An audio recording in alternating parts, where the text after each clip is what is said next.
The Book of Jacob, also known as James. Jacob, chapter 1.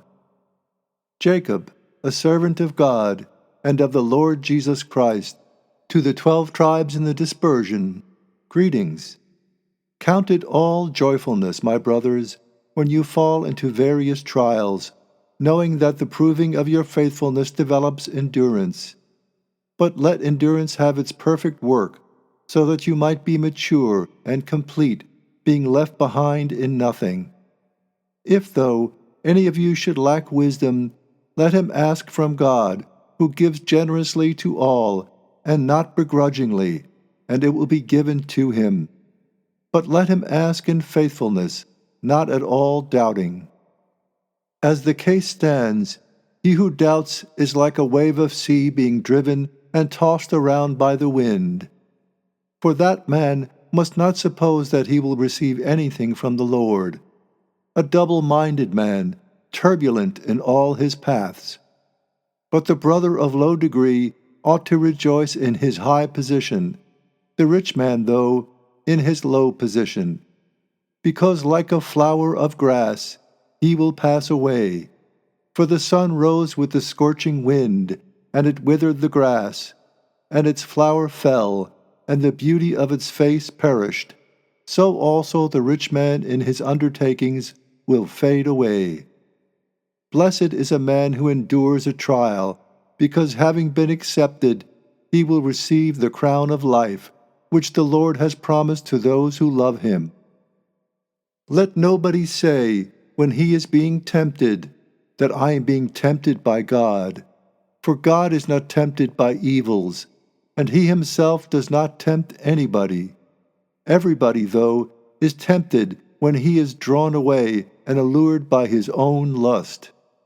Then lust, having conceived, gives birth to sin, and sin, being full grown, engenders death. Do not be deceived, my richly loved brothers. Every act of giving and every perfect gift is from above, coming down from the Father of lights, with whom there is no variableness nor shadow of turning. Having willed it, he generated us through a word of truth, for us to be a kind of first fruit of his created beings. Therefore, my richly loved brothers, let every man be swift to hear, slow to speak, slow to anger, for the anger of man does not engender the righteousness of God. So, having pushed aside all filthiness and residue of wickedness, receive in meekness the implanted word, which has the power to save your lives. But become doers of the word, and not only hearers beguiling yourselves. Because if anybody is a hearer of the word, but not a doer, this one is like a man considering the face of his lineage in a mirror. For he considers himself, and goes off on his way, and at once forgets of what sort he was. But looking into the perfect law of freedom and continuing, such a person becomes not a forgetful hearer, but a practicer of work. Such a person will be joyful in what he does.